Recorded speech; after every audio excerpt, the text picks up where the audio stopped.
Last Sunday, Reverend Shannon gave a beautiful talk about recognizing divine love and reminding us that it is up to us to notice this love, this presence, and to notice that it is everywhere present. It was a beautiful talk, a delightful hour culminating in a very sweet proposal and acceptance, thank God, of marriage. Congratulations, you two, Merritt and Gary. Y'all, there is so much good. Thank you for being part of our good. Thank you. Thank you online for being part of the good that is happening here and in the world. I'm grateful to be part of that circle of good. And we are all part of that circle. All of us, all of us. Today, I'm going to take you back to high school English. And some of you are groaning. And some of you are saying, ooh, I was an English nerd, still am. My first love is English literature. And it was really, I was really inspired this week to talk about the hero's journey. Do you remember the hero's journey? This was mostly formulated by the great Joseph Campbell. And it is the story, it is the myth of the hero. And we see this myth, the hero's journey, the path that heroes take from Atticus Finch to Elizabeth Barrett, who was the hero of her own journey, to James Bond. It doesn't matter. Anywhere you find a hero, you will see a common journey that they take. And so this is what that journey looks like. Our video producer, John, created this beautiful graphic, and we're just going to go through it real quickly. And I promise you're going to be glad we did. Okay, so the hero's journey. We're just going to move through this real quick. The hero's journey starts at home, in our nice little village. It's our ordinary life. The hero is in their comfort zone when all of a sudden they get the call. The spark, the call to adventure. This is rarely, if ever, by choice. Rarely does the hero say, I think I'm gonna have an adventure. Usually the hero is booted into adventure by life. Now, what happens once the hero is on the journey, you'll begin to see the hero will find helpers. They'll get mentors, they'll begin to gain knowledge, but this kind of knowledge that the hero is gaining, it's head knowledge. They haven't embodied it yet, but they start to learn some things. But then, once the hero thinks that they might know something, they cross a really important threshold. They cross the threshold down into the unknown. And this causes a series of pitfalls and adventures. The pitfalls and adventures and mountains to climb and monsters to confront, all of these kinds of adventures help the hero to test their knowledge, to embody their knowledge, and to gain new skills. But then, dun, dun, dun. After we have a few skills under my belt, right, the hero goes through something that some people call the dark night of the soul. I've heard it called the pit of despair. I've heard it called the dark forest.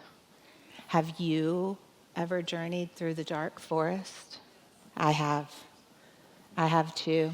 The hero in this dark night of the soul feels powerless, lost, not enough. But help arrives. Help shows up as people, animals, ideas, new tools, sparks of inspiration, and there suddenly becomes a new recognition that the hero is not alone. And when the hero realizes that the hero is not alone, suddenly a path opens through the forest, and the hero is able to walk out of the dark night of the soul and continue on their journey of adventure. As the hero continues on their journey, they gain new powers. They apply their knowledge. They have new energy, and they have, importantly, hope. Hope only comes after the dark night of the soul. And this is where the hero begins to find success. After the hero completes their task, they cross back. They have new powers. They've explored their powers. They've been successful at something. They have put the ring in the lava. They have captured the one of my favorite fantasy series. What was it? It was Aragon. I'm going to give a big spoiler. So if you have not yet read them, plug your ears. Just mute for just a second. The hero completes his adventure by showing the villain the consequences of his actions. It's a fantastic, fantastic fantasy series. And that was the adventure that hero was on.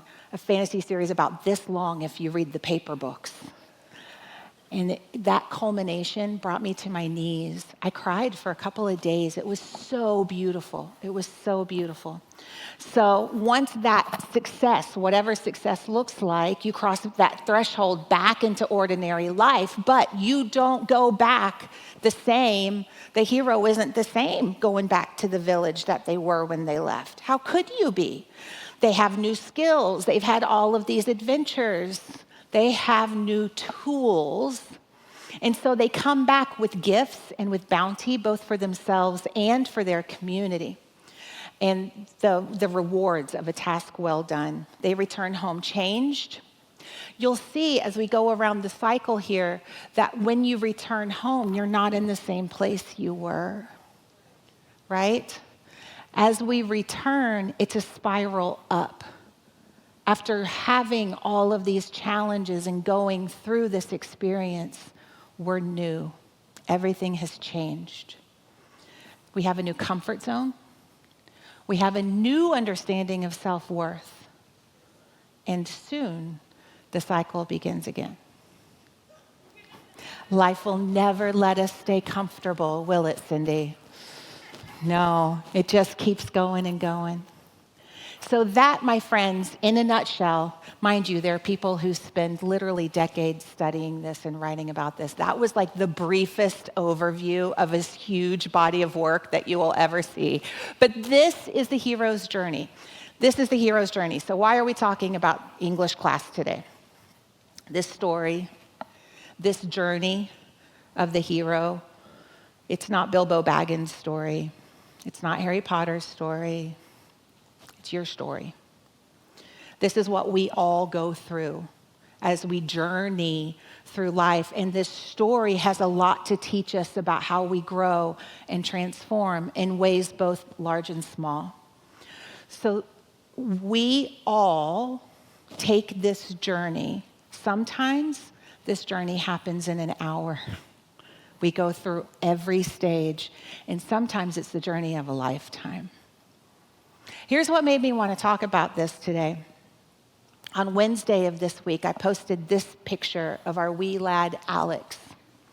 Some of you saw this. That's our 10-year-old. And the caption on my socials said this: "We gave today to science. Alex is getting a lot of testing done today, including a 2-hour MRI scan that ended up being 2.5 hours. Scientists use this data in their work towards finding treatments and cures." My son has muscular dystrophy, for those of you who are new. I told Alex that his willingness to go through so much discomfort to help others makes him a hero. He said he doesn't think so. But he's definitely my hero. He's my hero. The response, y'all, that I got to that simple little post about our lives, this is just our lives. This is what our lives look like. But the response of love and outpouring and support for this weak little boy was so overwhelming. It was so beautiful. And this boy who is so physically weak that he can't stand is a hero. He's a hero. And it doesn't have anything to do with what his body looks like. It has to do with what his soul looks like. And I want you to know that the same is true of you. You are the hero of your life. You are the heroine of your life. Do we have a they-them term for hero yet? Anybody? We need a gender-neutral shero, they-ro. We need a gender-neutral term. Brian, if you could work on that and get back to me, that'd be great. Thank you. You're the hero. We're just going to say hero for today. You're the hero. This hero's journey is your journey, just like it's my Alex's, just like it's my journey in supporting him, right? This is the journey. The hero's journey can look like many things. You are on your hero's journey if you are attempting to thrive through a diagnosis. You know you are on your hero's journey if you are stepping outside of your comfort zone to move in a new direction in your life. Whether that's a new relationship or a physical move or a new job or a new pet, anything. Anytime we say everything new, bring it on, we are starting our hero's journey. If you are walking into a recovery meeting for the first time, or for the 1,000th time, or for the first time after a relapse, you are on your journey. If you are making a really hard decision to leave a relationship that no longer serves you, you are on your hero's journey. I saw a hero post this week about voluntarily checking herself into an outpatient psychiatric clinic so that she can get the mental help that she needs. You, my friend, are a hero. You are on your hero's journey. If you're taking your kid to rehab or to college, all of it is us doing our hero work. And when we recognize it in our lives, it gives us tools. And it gives us some mental capacity to be able to handle this world. So I'd like for us to look at the hero's journey again. I'd like for us to look at that beautiful graphic that John Bluster put together for us. Thank you so much, John. But this time, when we go through the story, I'd like to invite you to put yourself in the shoes of the hero, and recognizing that this story is your story. So let's look at that graphic again. Okay, so we start at home. We're in our ordinary life. We're going to NTCSL on Sunday to get filled up spiritually so we can survive our job this week. When suddenly something happens and we get pushed out of our comfort zone, or we step out of our comfort zone. I don't know about you, but I'm a big chicken. I am always pushed out of my comfort zone. I am rarely voluntarily say, hey, I'm gonna go get uncomfortable. Do you? No, it's like that. We talk about the divine 2x4. Have you ever gotten the divine 2x4 kicking you out of the nest? I have. So we get that spark or that call to adventure. It can say, I think I want to go back to school, or I'm bored at my job and it's time for me to have a new challenge, or this culture of this job isn't serving me any longer. It's time for me to go find my joy, right? It can be the diagnosis. It can be the relationship change. The call to adventure is disguised. In all of the books you've ever read, it never says a chapter title, The Call to Adventure happens here. It doesn't happen for us either. And so it's important that we have some tools for recognizing when we are beginning our adventure. We can often recognize it by our feelings. If we're feeling uncomfortable, like some of you are with me talking about this right now. It's okay. We're being pushed out of our comfort zone. You could hear yourself saying something like, why is this happening to me? You're being pushed outside of your comfort zone. Why is this happening? Or you might say, it feels like life is happening to me, that I'm out of control and I don't like it, right? You are being pushed out of your comfort zone, not so that you can be a victim, but so that you can be a hero. And you're going to start to notice after you receive this call that there are going to be some helpers along the way. You're going to get some mentors. You're going to read that book. You're going to go, I don't know. You know, this book has been on my bookshelf for 6 years and I have never opened it, but I feel like reading it today. And you're going to read it and you're going to go, oh, thanks, Spirit. That's why I needed to read this book today. Help comes in many forms. Sometimes the help that you're going to get comes from showing up in spiritual community and being committed to connecting to the help within. This is what we talk about every single Sunday. Sometimes the help is out there. Most of the time, the help is in here.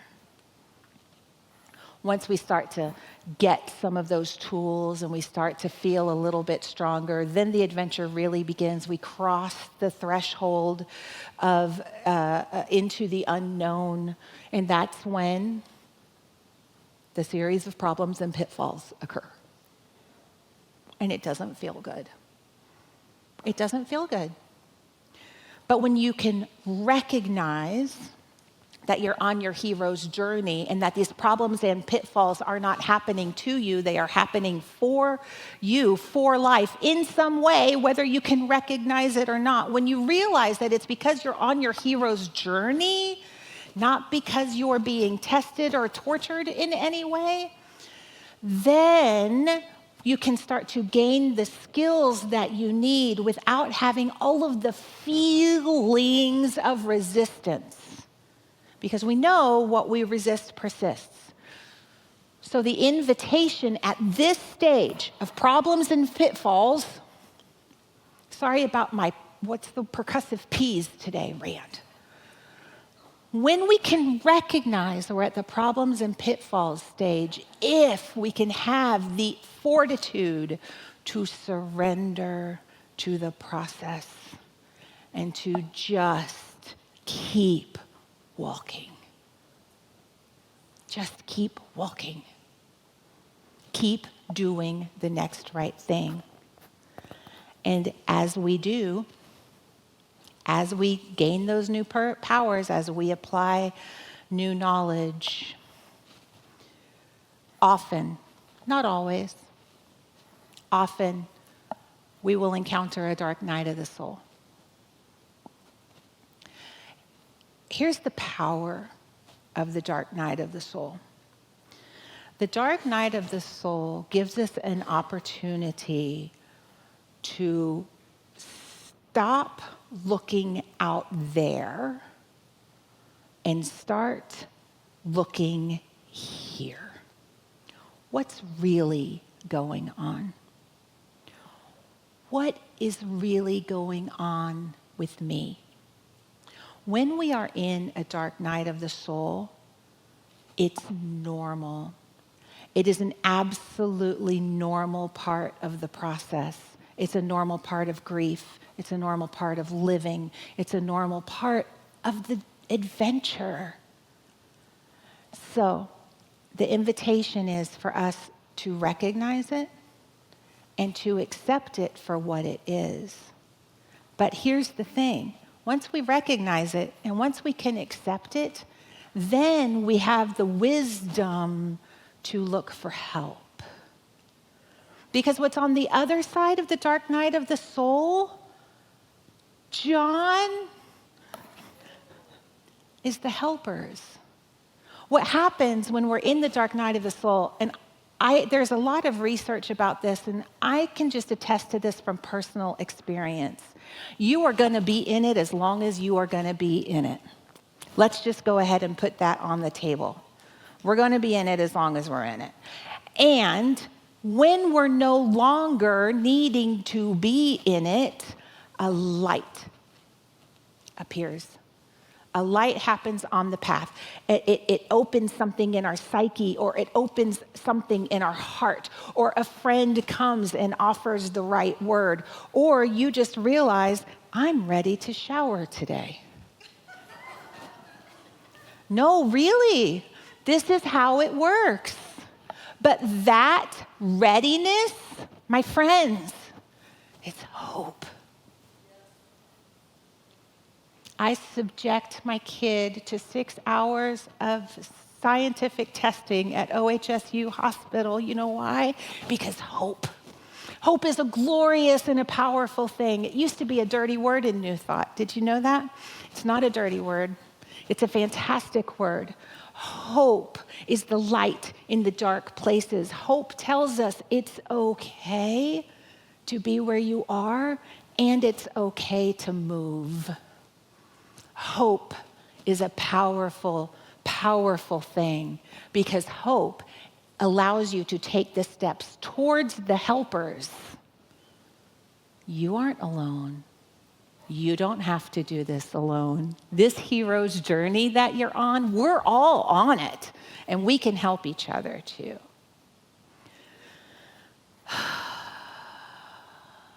You continue on your journey. You gain new powers. All those problems and pitfalls, you look back at them and you're like, oh, that's why. Oh, I understand now. Or sometimes we don't ever understand, and that's okay too. But these new powers enable us to do something different in our world. We change things. We cross the threshold back to our ordinary life. We have a new understanding about ourselves and the world. We bring gifts and bounty, rewards of a task completed, both for ourselves and our family and our community. We have a new understanding, and that understanding informs who we are now. In this hero's journey, there is no private good. So as you come back changed, your world changes. It can't be otherwise. Your good uplifts everyone around you. So you return home, and you return home a changed person with a new comfort zone, with new self-worth. And soon the cycle begins again. It begins again. Yeah. Joseph Campbell said, I forgot a really good quote. I want to tell you a really good quote. John, can we go back to quote number 1? When we're in the dark night of the soul, you know what Joseph Campbell said about it? He said, the cave you fear to enter holds the treasure you seek. That's the gift of the dark night of the soul, my friends. And then he also said, quote number 2, John, we're not on our journey to save the world, but to save ourselves. But in doing that, you save the world. The influence of a vital person vitalizes. Isn't that fantastic? We're not doing this to save anybody, because that's codependency, and we don't do that anymore.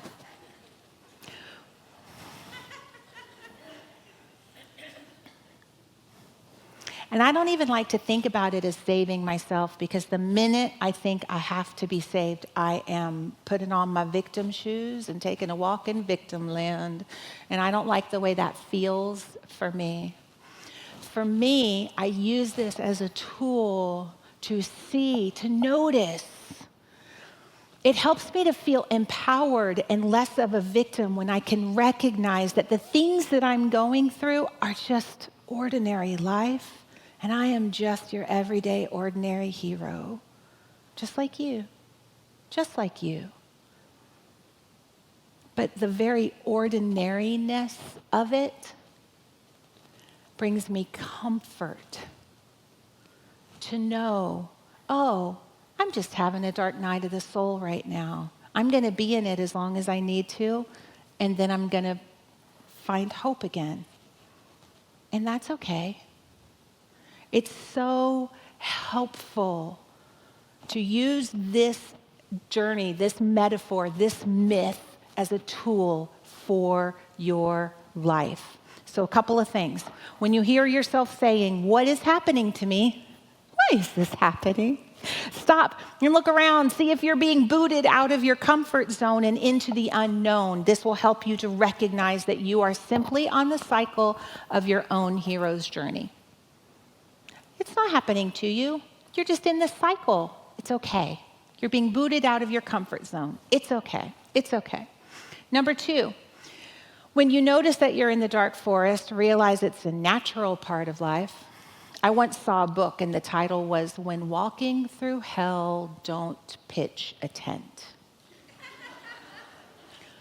If you find yourself in the dark night of the soul, there's a really fine line between acknowledging and allowing and accepting and pitching a tent and wallowing. And it is up to us as emotionally and spiritually mature beings to know where that balance is. Your body will always tell you when it's time to move, and you can trust that. When you are in the dark night of the soul, remember to look for help. Remember to look for the helpers, because that's the next step. That's what happens next. Help comes. And help comes in many different ways. It can come as a person. It can come as an idea. It can come as a feeling. It can come as the knowing it's time to move now. But with help comes hope. With help comes hope. So here's what I want to ask you. John, will you put the graphic up for me real quick? Yeah, perfect. Where is God in all of this? We're at the Spiritual Living Center today. Yeah. At every single step of this journey, there is a divine presence that is presencing you, that is companioning you on this journey. Every single step of the way. When you're in your comfort zone, God is there. When you hear the call, that spark to adventure, or when you are getting booted out of the nest, guess what? It's the divine love within you that's doing the booting. When you are traveling through your problems and your pitfalls, when you reach the dark night of the soul, has God abandoned you? No, no, no, no. The divine presence that looked at this world and thought it needed a you, it's right there with you. And if at any point you feel separate from it, who moved? God didn't go anywhere. Sometimes we forget. And that's okay. That's okay. So God is in every step of the process. I had to come to terms with the idea that there's not a lot of growth in my comfort zone. And once I was able to come to terms with that, I was able to see this whole process as a gift. And using this as a map for our journey really helps me to stay centered and grounded on the path. Because what I glory in knowing now, after using this tool for many years, what I glory in now is knowing that every time I come home to myself, I come home better than I was before. I come home changed. And I have learned to partner with Spirit through the path. I no longer struggle wondering why this is happening to me, even when I don't like it. I can trust the journey because I have a map. Joseph Campbell said, "The big question is whether you are going to be able to say a hearty yes to your adventure." That's the big question. Y'all, I know this life can be hard. I know that there's a lot going on in our lives and in our communities and in our country and in the world. I just had to sit in a hospital for 6 hours watching my kid get poked and prodded and scanned to help find a cure for a disease that I don't know that they will find in his lifetime. This life can be hard. But the journey that diagnosis has taken me on has changed me. And it's given me gifts beyond measure, and it has helped me to be a better person, both for me and for him, for my family, but for you and for the world. I treasure that. I treasure the journey now. I don't like it. I'd rather not be on it. But I treasure it. I treasure it. And it's easier when I remember two things. Number one, this journey is not my journey, it is our journey. And every single one of us is on this journey, all of us, and we're in it together. And number two, it's easier when I remember to take a step back and look for love at every step of the way.